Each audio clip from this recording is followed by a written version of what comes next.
Seja bem-vindo ao Seminário de Teologia e Vida Cristã, Palavra da Vida. Você está em mais um curso de teologia cuja proposta é fazer alargar o seu conhecimento na área teológica. Um curso descomplicado, contextualizado, provocativo, reflexivo e que faça sentido para a nossa vida cotidiana. Porque entendemos que não só a construção conceitual da teologia, respeitando as correntes da teologia construída nesses quase 2000 anos, mas isso só não é suficiente. Nós pretendemos que a partir do entendimento bíblico, dos conceitos esclarecidos, nós possamos reproduzir isso em uma espiritualidade no nosso cotidiano e nas relações. Seja bem-vindo a mais uma aula do curso de teologia do Seminário de Teologia Palavra da Vida. Ao vivo e a cores, nós vamos iniciar o livro de Ruth, é isso, né? Livro de Ruth, nós estudamos, lembrando que a gente está estudando aqui livro por livro, né? Então nós estamos já no terceiro. Olha só, falamos que ia estudar 12, já estamos partindo para o terceiro. Estudamos o primeiro de Josué, depois de Juízes e agora o livro de Ruth. Esse livro de Ruth aqui começa com algumas peculiaridades, né? Por exemplo, um livro da Bíblia que leva o nome de uma mulher é muito raro. Só tem Ruth e a Esther lá na frente também. Se me falha a memória, acho que é o último livro que a gente vai estudar dos livros históricos, é o livro de Esther. Então já tem essa peculiaridade, né? Isso não era comum. As mulheres naquela cultura, elas não eram muitas vezes nem contadas na genealogia, né? Que é aquela árvore que traz os descendentes lá da pessoa e tal. Então as mulheres não eram nem contadas naquela cultura. Então você tem um livro que leve o nome de uma mulher na Bíblia Sagrada, já é algo a ser considerado, né? E aí eu coloquei aqui para dar um subtítulo, né? Livro de Ruth, mas o subtítulo seria A Recompensa de uma Refugiada. A gente vai ver o porquê. A recompensa de uma refugiada. A gente pensa que esse tema ele é contemporâneo, né? Ele é moderno. Os refugiados, por exemplo, né? Que acontece no mundo de uns anos para cá, a gente vira e mexe, vê aí essa migração de pessoas tentando chegar num país, fugindo de um contexto de guerra, enfim. E a gente no Brasil também, inclusive, tem bastante refugiados, né? A área de São Paulo lá tem muito refugiado haitiano, boliviano, enfim. E aqui eu não sei o contexto exatamente. Nós temos um ministério muito importante no Espírito Santo sobre os refugiados, irmãos, que é a Missão Mais. Não sei se vocês já ouviram falar. Pastor Mário de Freitas, nunca ouviram falar, não? Rapaz, é aqui no Espírito Santo, ó. Então ele o ministério dele lida com refugiados vindo de contextos de guerra. Então, me parece que no Brasil aqui, se não é o pioneiro, se não é o único, mas é o principal. Missão Mais, depois vocês estão falando aqui porque eu quero que fique registrado, né? Coloca lá depois Missão Mais, Pastor Mário de Freitas, e aí vocês vão achar aí. Então, só para entender esse texto, esse tema que é atual, mas não é da nossa época. Aqui já havia essa questão de uma refugiada, né? Então, a Bíblia nos ensina também como nós devemos tratar, porque a discussão foi um tempo aí, mas e aí, o Brasil deve aceitar? Como que, né, a gente que é cristão deve lidar com esse tema, com essa questão? Só para a gente entender, irmãos, como a Bíblia nos dá orientações para coisas que às vezes a gente nem imagina. A gente pensa que isso aqui não tem nada a ver com a Bíblia, Deus não se preocupa em nada com isso aqui. Refugiado, política, educação, sei lá o que mais. Tudo isso, né, aquilo que concerne a vida do ser humano, pode ter certeza que a Bíblia tem alguma orientação lá, né? Às vezes não tão clara, mas é por isso que a gente estuda, justamente para identificar isso.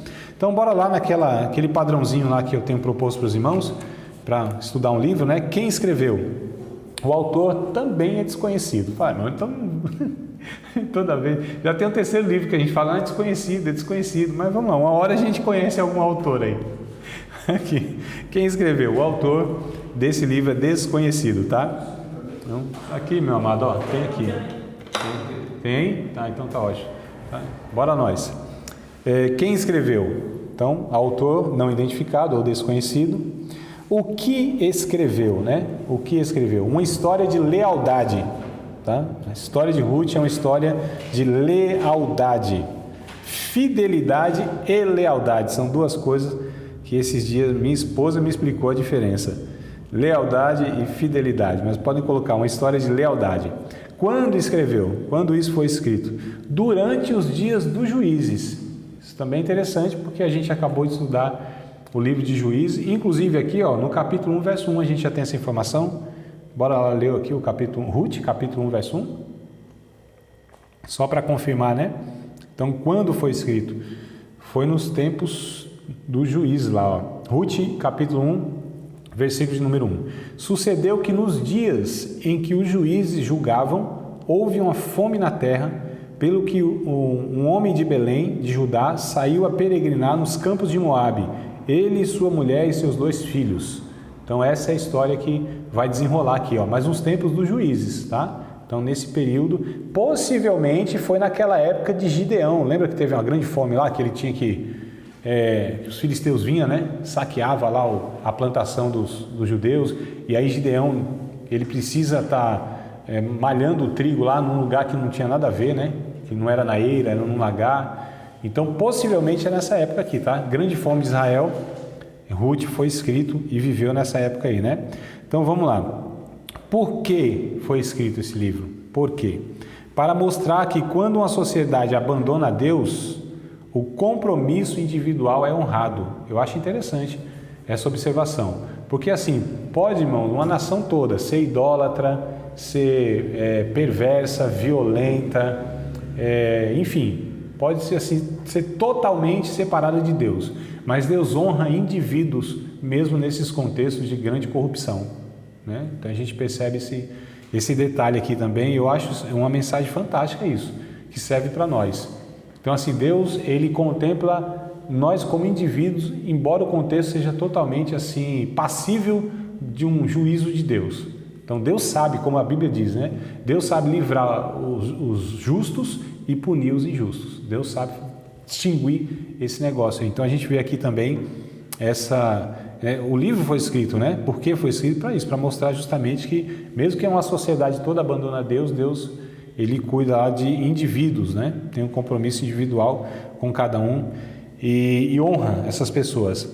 Aí eu dividi esse livro aqui em 5 partes. 1, 2, 3, 4, 5 partes, isso mesmo. Primeira divisão, que a gente vai falar, a recompensa de uma refugiada.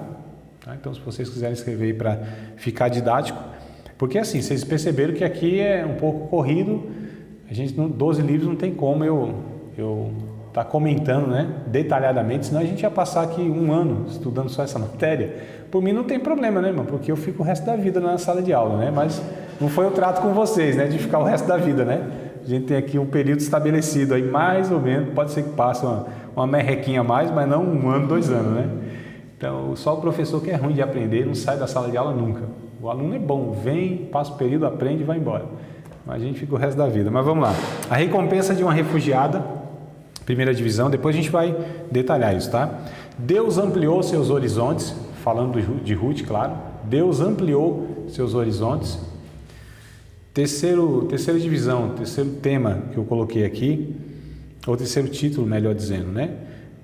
Guiou seus passos. Pode colocar assim, guiou seus passos. Quarta divisão, que nós vamos chegar lá talvez.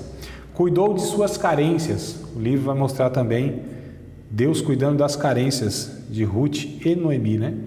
Aumentou suas alegrias. Lá no finalzinho a gente também vai ver essa realidade, tá? Então esses 5 pontos vou tentar aqui abordar, expor, compartilhar com vocês. Vamos ver se a gente consegue, né? Um tempinho que a gente tem aqui de apenas 1 hora, 60 minutos. Se vocês puderem ver lá comigo 60 minutos, não fizer igual os discípulos de Jesus, dormia lá, nem 1 horinha podia estar com ele, sem dormir. Mas vamos lá, qualquer coisa joga uma água no rosto aí, não. A recompensa de uma refugiada, tá? Eu vou falar aqui então sobre Ruth, né? E o que ela foi recompensada. Então, só para fazer um resumo da história, como está no capítulo 1 aqui, ó, no verso 1. Tinha um homem chamado Elimeleque, esse é o nome do cidadão, nome bom para pôr no filho, viu? Elimeleque, ele, nos tempos então que Judá, lá, ele era da tribo de Judá, teve grande fome, isso era comum, né? Pessoas tinham, naquela região árida, lá, sei lá, por um motivo ou por outro, às vezes a questão dessa, povos invadiam, roubavam, queimavam a cidade, ou uma grande seca, então os caras iam buscar comida, ia para outra cidade, peregrinando com a família e tudo mais, eram nômades, né? E aí foram então Elimeleque com Noemi, sua esposa, e 2 filhos, tá? para as terras de Moabe, né? Os moabitas lá, era outro povo, vizinho lá de Israel. Chegando lá, esses dois cabras conhecem duas mulheres, né? Orfa e Ruth, se casam, mas o que acontece aí? Acontece que morre o homem, o Elimeleque, e a mulher fica viúva, mas tem os dois, né, homens lá para... Naquele contexto, o homem era o que amparava, né, a família. Então, as famílias só com mulheres lá era muito difícil. Não é como hoje, né? Graças a Deus, mulheres têm muitas conquistas e elas conseguem, né, de uma forma heróica, muitas vezes, ser arrimo de família e tudo mais. Mas naquele contexto, não. Uma mulher sozinha era complicado demais. Mas tinha os dois homens. Mas essa mulher estava zicada, como diz lá em São Paulo, né? Estava assim, morreu os dois filhos. Aí fica então 3 mulheres desamparadas, olha só. E o que acontece? Essa história, que é até uma história meiga, né, que eu coloquei aqui, que se passa durante os dias de Juízes, está em nítido contraste com as histórias contadas em Juízes 17 e 21 que a gente assistiu. Qual é o contraste? Nesse período de Juízes, do capítulo 17 ao 21, nós estudamos na aula passada, a nação lá está depravada, a nação toda desviada, a nação de Israel, né, corrompida, mas o contraste é que essas mulheres são mulheres que servem a Deus, né, que querem de fato fazer a vontade de Deus. Aí eu anotei aqui o seguinte: ela nos faz lembrar de que mesmo quando uma sociedade sucumbe, as pessoas de fé podem levar uma vida gratificante e bela. Então essa é a história de Ruth. Mesmo em todo o contexto lá em Moabe, que era um povo pagão, Ruth decidiu servir a Deus. Então, o que aconteceu lá morreu os dois maridos e tal. Aí a Noemi disse assim, ó, então vocês voltem para a terra de vocês, para a família de vocês, os parentes de vocês, que eu vou voltar para ajudar, porque aqui nessa terra estranha, sem ninguém, não dá para eu ficar, né? Então, uma mulher, como eu disse, ali seria muito perigoso para ela ficar e encontrar sustento aonde? Mas lá em Judá era possível que ela ia encontrar lá algum parente e tudo mais. Então a gente está observando as questões naturais, né? E aí ela fala para a nora lá, você pode ir, minha filha, Deus te abençoe e tal. E ela vai e segue o rumo natural da vida dela. Para Ruth também, fala assim, ó, você, minha filha, também vai e você segue o seu rumo. Capítulo 1, verso de número 16. Vamos lá, Ruth 1:16. Quando ela fala então para a Ruth fazer a mesma coisa, aliás, desde o 14 eu acho que fica mais completo para a gente entender, né? Ruth 1:14. Então levantaram a sua voz e tornaram a chorar. E Orfa beijou a sua sogra, porém Ruth se apegou a ela. Pelo que disse, eis que voltou a tua cunhada ao seu povo e os seus deuses. Volta tu também após a tua cunhada. Disse, porém, Ruth, esse aqui é o texto-chave do livro, né? Não me instes, ou não insista, para que eu te deixe e me afastes de ti, porque aonde quer que tu fores, irei eu. Onde quer que pousares à noite, ali pousarei eu. O teu povo é o meu povo, o teu Deus é o meu Deus. Então, olha só como essa mulher, ela decide, ela era estrangeira, moabita, poderia seguir o rumo da sua vida, mas ela decide confiar no Deus da sua sogra, né? O Deus de Israel. Então, é muito interessante a gente observar isso aqui. Após uma tragédia de lutos, 3 mulheres se encontraram em situação de desamparo, né? Cada uma, então, iria seguir seus caminhos até que Ruth decide ficar com sua sogra por se apegar a ela e sua fé. A gente percebe aqui como que uma pessoa influencia a outra também, né? A importância de a gente sempre dar testemunho em contextos de adversidade. Então, olha só. Aqui, Ruth, de alguma maneira, enxerga em Noemi uma esperança. Não em Noemi em si. Ela disse aqui, o teu Deus será o meu Deus. Então, era o Deus de Noemi. Como nesses contextos, irmão, aqui já extraindo lições para a nossa vida, que eu acho que isso aqui que é o mais interessante para nós, a gente aprende a história, a cultura, mas eu acho que interessante é isso, né? Tá, isso quer dizer o que para mim? Né? É a aplicação da mensagem, eu já estou com a cabeça lá na homilética. Não é pregação isso aqui não, né? É aula, né? Então tá bom. A gente já vai extraindo aqui. Então olha só, em contextos adversos como esse, como a gente consegue influenciar as pessoas, né, sem falar muita coisa, mas só pela atitude. Com certeza a Ruth, ela observou a sua sogra Noemi, né, ao longo da curta vida que ela teve ali em contato. E aí eu anotei o seguinte aqui para a gente pensar. Essa estrangeira chega a Belém, elas voltaram então, né? E Deus providencia um recomeço para a sua história. E ela entra na própria genealogia de Jesus e se torna bisavó do principal rei de Israel. Então olha só como Deus conduziu as coisas. Então Ruth, ela entra na genealogia do Salvador do mundo, uma mulher estrangeira, uma mulher, já começa por aí, né? Estrangeira, de origem pagã. Então, só pelo fato de ela estar confiando no Deus de Noemi, olha como Deus introduz essa mulher na história de Israel, passa a fazer parte da família direta de Jesus, né? E é bisavó do principal rei de toda a história de Israel, que é o Davi. Lá no finalzinho do livro diz isso aí, né? Que ela, bom, não vou adiantar não, senão vocês vão embora e não assistem a novela toda. Então... O tema central certamente é ponha Deus em primeiro lugar. Então a gente já coloca isso aqui, ponha Deus em primeiro lugar. Outra lição que a gente pega para a nossa vida. Capítulo 1, verso 14 e verso 15, nós lemos, né? Mas só para pegar como referência aqui, ó. Então Orfa, que é outra órfã, ou uns nomezinhos, né? Ruim. Orfa fez a coisa natural e cuidou de seus interesses, que é o verso 14 e 15 que a gente leu. Mas o 16 ao 18... né? Nós lemos só o 16, né?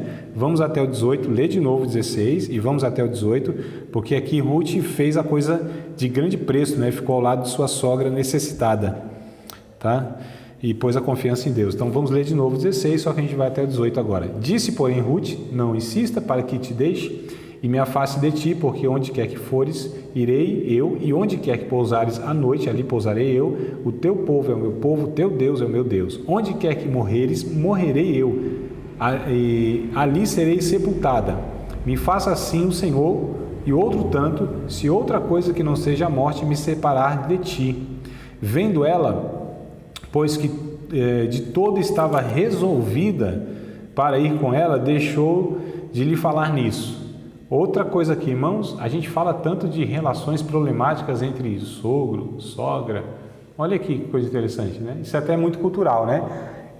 Cultural e prejudicial. Eu acho que a gente tem que corrigir isso na nossa vida. Eu estou falando aqui de uma forma geral, nem sei se vocês fazem isso, mas eu percebo, né, que até no nosso meio, cristãos, a gente ainda tem essa cultura de fazer piada com sogra, falar mal de sogra, esses relacionamentos conflituosos. Mas entre nós cristãos, a gente precisa mudar tudo quanto é coisa ruim que a gente aprendeu, que a sociedade reproduz, né? Então, olha só, uma boa relação aqui e o apego, o amor que essa nora teve com a sua sogra, né? Nós também devemos construir esse tipo de relacionamento. É desafio? Claro que é. É só com sogra? Não é, com ser humano. É que a sogra muitas vezes tem contato, o sogro, o cunhado também, né? A gente tem muitas histórias aí que tem uns cunhados aí que, né, a gente tem dificuldade. Ou nós somos o cunhado que é a dificuldade para o outro, vai saber. Agora peguei, né, irmão? Que vocês não esperavam por essa, né? Às vezes somos nós. De repente, né, a gente que vai ser o sogro, que vai ser o problema para o outro. Então, só para a gente pescar aqui essa informação. Verso 17 aqui, ó. O Ruth prometeu ficar com ela até o fim, né? E no capítulo 2, olha só que coisa interessante. Então, no verso 17, Ruth fala, eu vou ficar até o fim, até a morte. É quase um casamento aqui, né? Até que a morte nos separe. Então, olha só, o capítulo 2, o Boaz, que é um cara lá na frente que vai remir ela e tudo mais, no capítulo 2, verso 12, o Boaz aqui, ele declara a recompensa de Deus por esse ato de Ruth aqui, ó. Então, capítulo 2, versículo de número 12, ó, o Senhor galardoe, né, ou seja, te recompensa, a palavra galardoar é recompensar, o teu feito, e seja cumprido o teu galardão, ou a tua recompensa do Senhor, Deus Israel, sobre cujas asas tivesses a abrigar. A gente adiantou um pouquinho na história, mas só para falar que aquilo que ela se comprometeu, Deus foi lá e honrou, abençoou e recompensou essa mulher aí. Nenhum crente trabalha, eu coloquei aqui uma observação que eu acho interessante, nenhum crente trabalha simplesmente para recompensa, é claro, mas é fato comprovado que Deus opta por dá-la. No caso de Ruth, 4 foram as ações do Senhor. Um negócio interessante, até conversando com um irmão semana passada, ele falando, né, a gente faz as coisas esperando de fato, né, a gente quer uma recompensa. É natural do homem fazer alguma coisa e querer uma recompensa. Mas diante de Deus não é assim que a gente deve agir e viver, né? Nós fazemos o que fazemos por entendimento de quem Deus é, do senso de vocação, de missão, de papel na vida que a gente tem, que Deus nos colocou nesse contexto. Então, por exemplo, se eu faço algo, né, em relação ao outro, ou enfim, se eu tomo uma decisão na minha vida porque Deus disse, olha, vai por esse caminho, eu faço. E se a recompensa não vier, eu continuo fazendo, porque nós não devemos ser motivados por uma recompensa, por um resultado, porque senão a gente se frustra. Às vezes a gente negocia porque vê que não é tão vantajoso humanamente falando, economicamente falando, socialmente falando, enfim, né? A gente vai fazendo essas avaliações humanas aí. Então eu acho interessante aqui que Ruth, ela não faz o que faz esperando nenhuma recompensa. Mas o interessante é que Deus, como diz Hebreus capítulo 6, capítulo 11, versículo de número 6, eu acho que é isso, né? Confirma aí na Bíblia, para a gente não errar aqui. Capítulo 11, Hebreus 11, 6, né? Aquele que se aproxima de Deus tem que crer que Ele existe e que Ele é recompensador daqueles que o buscam. Inclusive, algumas versões vão estar exatamente isso, é galardoador, que é uma palavra meio estranha que talvez não é muito comum, né? Hebreus, lá no finalzinho da Bíblia, né? Hebreus capítulo de número 11, versículo de número 6, né? Aquele que se aproxima de Deus tem que ter fé. De fato, sem fé é impossível agradar a Deus. Porquanto é necessário que aquele que se aproxima de Deus creia que Ele existe e que se torne galardoador dos que o buscam. Essa palavra galardoador, ela na verdade no original aí, o termo é mistapodotes. Outro nome bom para pôr no filho. É língua estranha, né? Falei, tá, professor, tá cheio de Deus aí, já tá falando língua estranha? Mistapodotes. É traduzido de fato como aquele que paga salário. Olha que coisa interessante, lá na raiz da palavra, né? Galardoador, aquele que dá recompensa, aquele que paga salário. Ou seja, Deus de fato, Ele olha o nosso trabalho, embora tudo que a gente faça não tem mérito nenhum diante de Deus, porque se faço qualquer coisa que dê certo, que seja boa, que seja proveitosa, que seja útil, isso deriva da graça de Deus, do recurso de Deus. Então, em mim, nos seres humanos, não há nenhum mérito. Falar assim, ó, eu fiz e Deus está em dívida comigo. Eu fiz e Deus tem que me retribuir. Não tem absolutamente nada, irmão. Então Deus não deve nada para ninguém. Pelo contrário, somos nós que devemos a Deus, né? Tudo, a vida, a saúde, a respiração, a compreensão de Deus, a salvação, enfim, tudo. Só que mesmo assim Deus, Ele é tão bom, é tão generoso, que mesmo os homens não merecendo e mesmo os homens fazendo por causa dele, mesmo assim Ele tem prazer ainda em recompensar. Olha que coisa, né, fantástica, como Deus não tem nada a ver com nós, né, meu? Deus é totalmente diferente. E aí aqui, né, que eu anotei, Deus, Ele abençoou Ruth em 4 formas, né, que é, na verdade, o estudo que eu propus aqui para nós, tá? Ele ampliou os horizontes dela, né, guiou os passos de Ruth, cuidou de suas carências e aumentou as suas alegrias. É o que a gente anotou lá, então só para a gente, né, falar agora, a gente vai estudar, mas por que a gente vai estudar isso? Porque no livro a gente consegue identificar que Deus, no mínimo aqui a gente identifica 4 ações de Deus por causa da decisão de Ruth, né? Mas por causa, eu digo assim, ela tomou a decisão e Deus falou, vou abençoar ela, né? Nessa decisão aí tudo mais. Então vamos lá, ampliou seus horizontes. A religião moabita obviamente significava pouco para Ruth, mas ela pelo menos estava rodeada de amigos e conhecidos em Moabe. Era coisa arriscada entrar em outro país. Capítulo 2, versículo de número 22 aqui, ó. Está avaliando na questão natural, né? Ela não podia fazer como órfã, volta lá para o seu país, a sua religião e tal. E porque se ela fosse para outro país, lembra? 2 mulheres voltando para outro país, ia ser arriscado para ela. No mínimo, no país dela, ela poderia ter uma possibilidade até maior. Mas ela não avalia essa questão humana, irmãos. A Bíblia toda é um relato de pessoas que as decisões que tomaram pela fé. E Deus sempre honrou, né, que é o capítulo 11 de Hebreus, vai mostrar como Deus honrou a fé dessas pessoas. Porque o que é fé? É a confiança em Deus. Eu deposito em Deus. A confiança de Deus disse assim, vocês têm que viver desse jeito. Eu vivo, Senhor. Isso é fé. É crer no caráter de Deus e não no poder de Deus. Então, outra coisa que eu acho que é um pouco mal compreendida no nosso meio. As pessoas acham que fé é aquele cara que crê que Deus pode fazer as coisas. Eu acho que isso é lógica, né? Vocês não acham que é lógico? Mas se Deus é Deus, Ele é todo poderoso, Ele pode fazer todas as coisas. Então eu acho que nem precisa de fé para acreditar nisso. Só precisa de lógica, um pouquinho de massa cinzenta no cérebro, tico e o teco, 2 hormônios funcionando, 2 neurônios funcionando, dá conta de chegar a essa conclusão, né? Deus pode todas as coisas, então não precisa fé. Fé para mim é mesmo não acontecendo as coisas, mesmo todo o cenário estando contrário, eu confio no caráter de Deus. Eu acho que aí sim a gente pode entender que uma pessoa tem fé.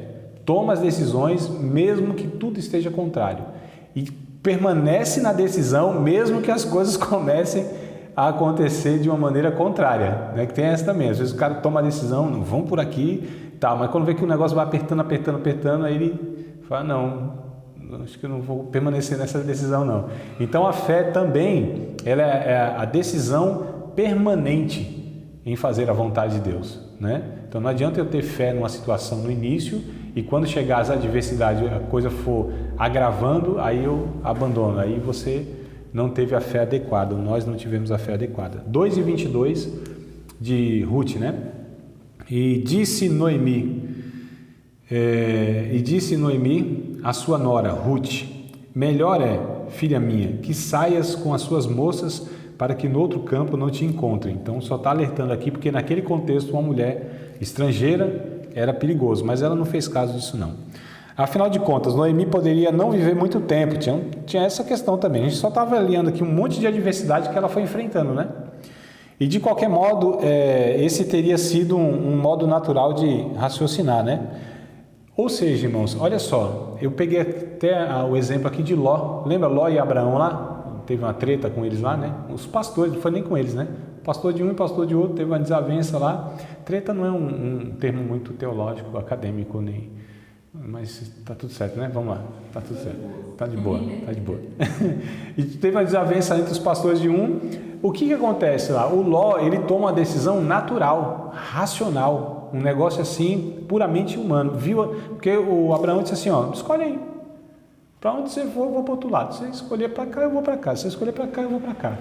Abraão vivia confiando em Deus. Não era o lugar, não eram essas avaliações humanas que muitas vezes a gente faz. Então, só para a gente entender o que é fé, né, irmãos?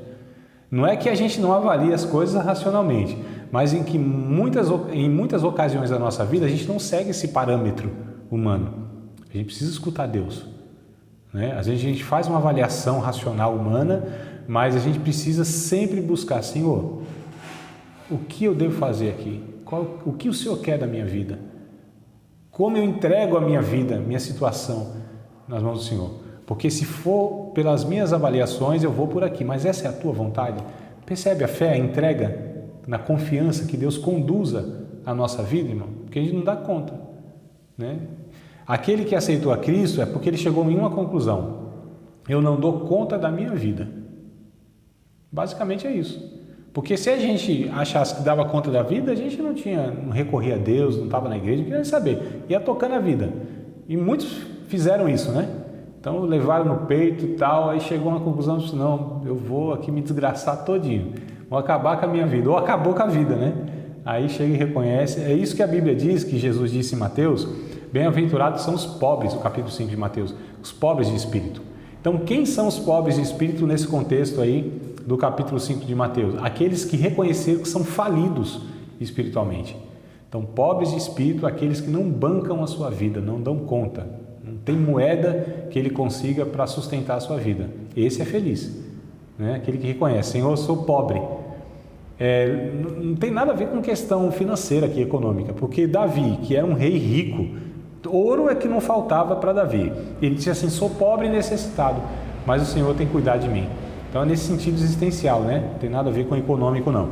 Não tem nenhuma virtude em ser pobre e faltar dinheiro para pagar as contas, não. Tá certo? Tem gente que acha que o dinheiro é problema, né?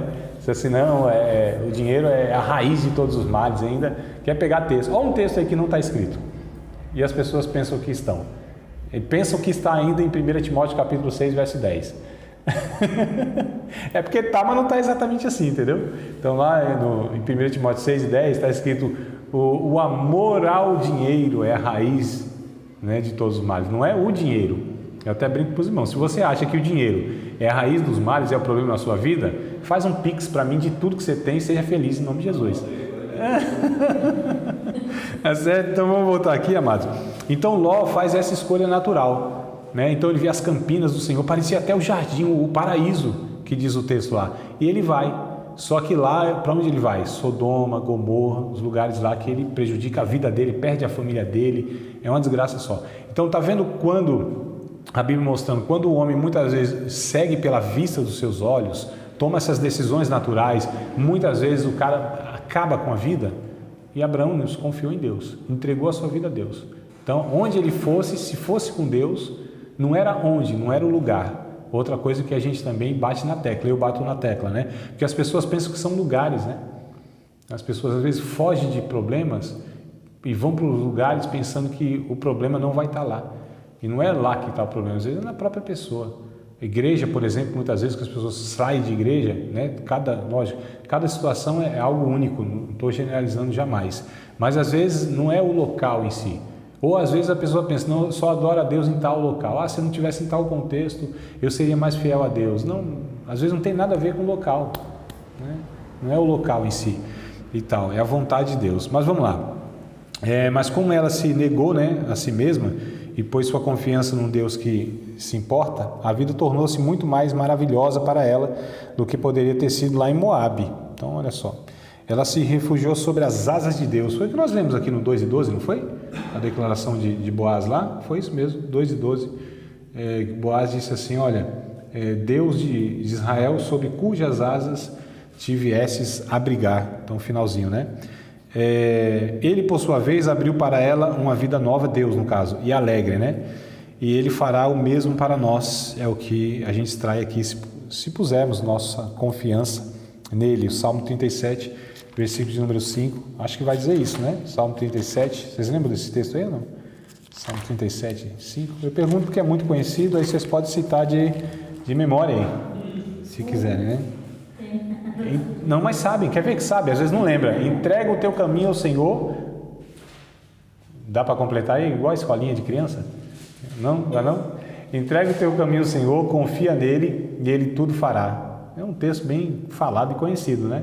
Então, só para a gente entender aqui, ó, né? Quando a gente põe a confiança em Deus, nós temos então essa possibilidade de Deus ampliar os nossos horizontes. Se Noemi tivesse ficado lá em Moabe, possivelmente não teria tudo isso aqui. Aliás, possivelmente não teria mesmo, né? Então Deus conduz, ela confia em Deus, Deus conduz a vida dessa mulher, a história dela, enfim, dá todo esse desfecho aí que a gente vai ver daqui a pouco. Então, primeira coisa, Deus faz isso, amplia os seus horizontes. Segundo, Deus guia os seus passos. O terceiro ponto aí que a gente pegou para a gente estudar o livro, né? No dia em que Ruth deixou o seu alojamento simples em Belém, ela não tinha ideia de onde ir. Todos os campos pareciam iguais. Eu estou falando do capítulo 2 aqui porque o que acontece? Foram para um acampamento lá e aí Noemi disse para Ruth, saia nos campos aí, porque elas precisavam comer. Tinha uma lei em Israel, irmãos, que era um negócio bem interessante, né? Deus deu a ordem para que aqueles que plantassem, quando fossem colher, o que caía da colheita, o cara estava colhendo lá e tal, naquela correria, aquela coisa toda, e caía as espigas, né? E que aquilo não fosse pego, era para deixar para os pobres. Olha que coisa interessante, né? Evita a ganância e tudo mais. Então, ela foi em algum campo lá para ver se conseguia comida. Só que, olha que coisa interessante, a gente vê a condução de Deus aqui, que ela não foi em qualquer campo, tinha um monte, ela foi justamente num campo que tinha uma pessoa, que essa pessoa seria a pessoa usada por Deus para mudar toda a história de vida dela. A gente chama isso de cristocidência, ou deusidência, né? Então não tem esse negócio de, foi sorte e tal, isso é teologia inclusive teologia de, como a gente fala, de para-choque de caminhão, né? Nunca foi sorte, sempre foi Deus. Não é um negócio assim?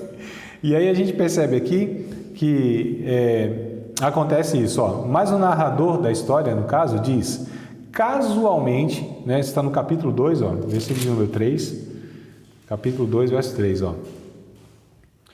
Foi, pois, e chegou e apanhava espigas no campo após os segadores, e caiu-lhe em sorte. É que essa palavra sorte aqui talvez a tradução não seja tão boa, tá? Né? Caiu-lhe em sorte uma parte do campo de Boaz, que era da geração de Elimeleque. O cara era parente lá do sogro dela que morreu e ela não sabia. E ela foi justamente lá. Isso é uma coincidência? Não é. É Deus guiando os passos de Ruth, né? Então, dirigindo a vida dela. Como é interessante, como a Bíblia mostra, irmãos, esse cuidado de Deus na vida de cada um de nós. Eu falei na aula passada agora, porque foi um negócio bem parecido, mas eu disse, Deus conhece o teu CEP, o teu CPF, a tua história. E de fato, né? Deus conhece cada um de nós individualmente, desde o ventre da nossa mãe. Isso não é uma frase de efeito, isso é verdade. Deus nos conhece individualmente, cada um de nós, toda a nossa história, traumas, nossas experiências de vida, nossas angústias, nossas alegrias, nossas tristezas. Deus conhece o passado, o presente, o futuro. Deus, Ele está envolvido com a nossa alma, com a nossa vida, até o profundo dela. Deus sabe e conta o cabelo da nossa cabeça. Deus está entranhado nas nossas células. Deus está envolvido conosco em tudo. Ninguém escapa de Deus, muito menos aqueles que decidiram entregar a sua vida a Deus. Como Deus sonda, como Deus se relaciona, como Deus é sensível, como Deus ampara, como Deus cuida. A providência de Deus é um negócio assustador sobre nossas vidas, como Deus está atento a cada um de nós. O salmista no Salmo 139, ele disse, antes que haja uma palavra na minha boca, tu conheces, tu sabes o meu andar, o meu levantar. É um negócio impressionante. Antes que venha qualquer pensamento, tu sonda, tu me conhece, tu estava me costurando, me fazendo no ventre da minha mãe. Então, para onde eu vou para fugir do teu espírito? Não tem, tu conheces todas as coisas. Maravilhoso isso, o salmista disse, maravilhosíssimo, é o que ele disse, né? Então, se os pentecostais tivessem vindo depois aqui, eu estava me esforçando para vocês falarem pelo menos glória a Deus. Meu Deus do céu, gente dura de coração. Então, vamos lá. Enquanto ela examinava, né, os diversos campos, Deus a dirigia. As coisas não acontecem com os crentes por acaso. Ele ama Deus, né? Ama guiar-nos. Capítulo 8, por exemplo, verso de número 28 de Romanos. Vocês lembram desse texto? Bem conhecido. Lembra não? Vamos ler lá então. É conhecido, varão, ele é conhecido. Vai se tornar conhecido de vocês daqui a pouco. 8:28, se não me falha a memória, né? Eu acho que eu li isso aí em alguma outra aula aí para vocês, não lembro. Tô brincando, né, irmão? Quem que aguenta... quem aguenta guardar tudo na memória, né? Depois de um dia estressante, trabalhoso, patrão no cangote, aquela coisa toda aí. Vamos lá, todas as coisas contribuem para o bem daqueles que amam a Deus e são chamados pelo seu decreto. Dependendo da versão, vai estar dizendo assim, Deus age em todas as coisas. Né? Algumas estão, todas as coisas contribuem para o bem daqueles que amam a Deus e são chamados pelo seu decreto. E outra tradução, a NVT, vai dizer, a NVI também, acho que fala isso, Deus age em todas as coisas, né? Então, Deus ama guiar a nossa vida. Outro texto conhecido, muito conhecido, é o Provérbios, capítulo número 3, versículo número 5, 6, vamos lá, para a gente ler também, tem a ver aqui com o que a gente está falando. Provérbios, capítulo 3, versículos de número 5 e o versículo de número 6. Só para não arriscar aqui também, que eu também não dou conta de tudo, né? Provérbios 3, verso 5 e verso 6. Olha o que a Bíblia diz. Confia no Senhor de todo o teu coração e não te apoies. A palavra aí é estribes, né? Estribes. Então, é o estribo, né? Lembra do estribo do animal lá do cavalo? Onde põe o pé para se apoiar?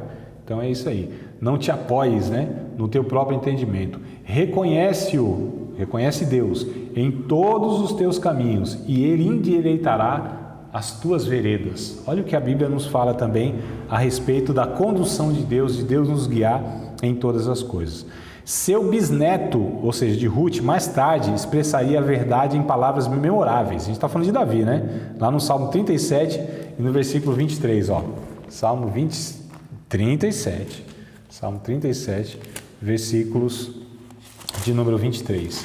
Então, o que estava acontecendo aqui, depois o bisneto da Ruth, nada mais, nada menos do que o maior rei de Israel, poeta, guerreiro, estrategista de guerra, um cara que estruturou toda a nação de Israel, organizou liturgicamente, religiosamente, militarmente, economicamente, um dos maiores homens de Deus de toda a história da humanidade, nada mais, nada menos do que o grande pequenininho Davi. No verso 23 ele disse assim, os passos de um homem bom são confirmados pelo Senhor, e ele deleita-se no seu caminho. Então, olha que coisa interessante, só para a gente entender aqui como Deus conduziu os passos de Ruth, né? Quarto ponto aqui que eu separei para vocês desse livro, o destaque é o seguinte: Deus, né, cuidou de suas carências. Então a gente vê isso aqui também no livro, tá? Vou ler aqui o que eu escrevi e a gente vai vendo aqui como que pesca no livro. As duas mulheres estavam com fome, Noemi e a Ruth. Quando Noemi tinha saído de Judá, anos antes, não havia alimento para ninguém. Agora havia fartura, mas ela não tinha dinheiro para comprá-lo. Que glorioso Deus é! Ele já pensava nesse problema todo muito antes que ela o experimentasse. O Levítico capítulo 19, irmãos, que eu queria ler com vocês, verso 9 e 10, Levítico. Bora lá, o negócio aqui é Bíblia hoje, viu? Vocês estão assustados assim, muito citação bíblica, não. Bora lá. Inclusive no seminário de teologia se estuda a Bíblia, né?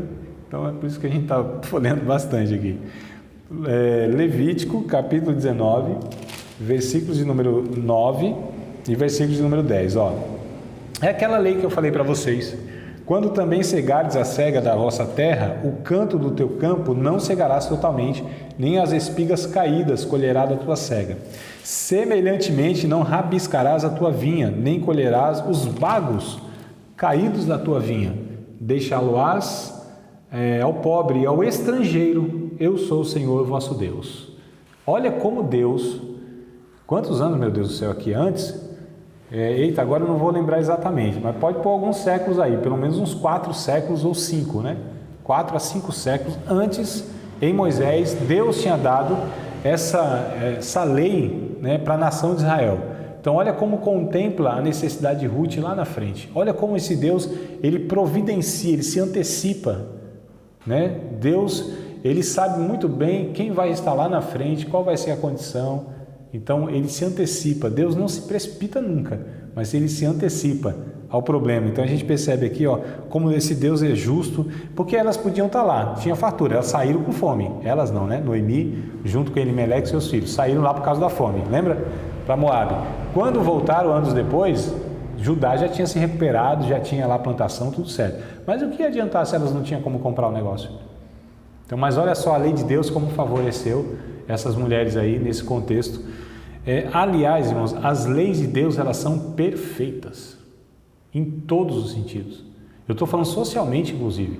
Se a gente pega juridicamente, ela é perfeita, né? Socialmente, civilmente, ela é perfeita. Então, a lei de Deus, ela contempla o ser humano em todas as suas necessidades, em todas as suas carências. Estudar o Antigo Testamento e isso implantado na sociedade, a pobreza vai ser possivelmente, se não for erradicada, mas vai ter um equilíbrio enorme, né? Porque o Antigo Testamento, ele justamente tinha leis específicas para combater essa questão de que o rico ficasse muito rico e o pobre muito pobre. Eu acho fantástico isso aqui, quando a gente vê, né, Deus dando ordem, 150 anos, o ano do jubileu. O escravo é liberto, as terras são devolvidas e as dívidas, elas são perdoadas. Então isso aqui na estrutura da nação combatia justamente essa diferença de classe, era um negócio fantástico. As leis de Deus são perfeitas em tudo, em tudo, em tudo. Mas vamos lá, homens e mulheres no decorrer dos séculos têm provado, justamente como Noemi e Ruth, né, que ele não opta por deixar seus filhos desamparados. Anos mais tarde, numa ocasião de dificuldades,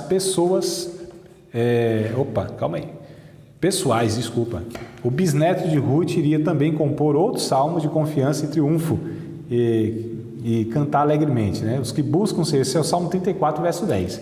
Eu acho que eu estou aqui no dedinho, para folhear também junto com vocês aqui. Salmos de número 37, versículo de número 10. Esse salmo também eu acho ele fantástico, irmão. Eita, como eu recitava esse salmo em algumas pregações, alguns anos atrás. E era mais para mim que estava no perrengue da vida, mas eu pregava para os outros. 34 e 10 diz assim, Os filhos dos leões necessitam e sofrem fome, Mas aquele que busca, ou aqueles que buscam o Senhor, de nada tem falta. Veja que coisa interessante, né? Se o filho do maior predador, irmão, que está no topo, né, ali da cadeia alimentar, sofre fome, que é o leão, né? Então, se ele sofre, mas os que buscam o Senhor, Deus é aquele que providencia para eles, né? Então, Deus supre as carências e todas as nossas carências. Ele verdadeiramente provê para todos todos que vêm, né, a Ele. Então, quarto e último ponto aqui para a gente fechar a aula de hoje é sobre aumentou as alegrias de Ruth. E aí a gente vai lá para o finalzinho do livro já, né? E encerrando aqui a história. Mas vamos lá. Ruth saiu de Moabe com uma viúva de coração partido. Então olha a história aqui como que, né, saiu lá de Moabe, uma viúva com o coração partido, desanimada da vida. Noemi estava desanimada. Pensa numa mulher desanimada, era Noemi. Tanto é que ela dizia assim: muda até o meu nome, não vai ser nem mais Noemi. Noemi queria dizer agradável, né? O significado do nome Noemi. Me chama Mara, você é amarga. É Deus que me deu essa amargura toda. Está lá no capítulo 1, ela fala isso. Olha que mulher desanimada. Então Deus que me fez tudo isso, tirou meus filhos. A mulher estava sem fé. Eu estou falando da Noemi. Amargurada, queria trocar de nome. Noemi coisa nenhuma, vocês me chamam de amargurada agora. Meu nome vai ser esse. E aí, só para a gente ver o contexto. Então a mulher sai de lá.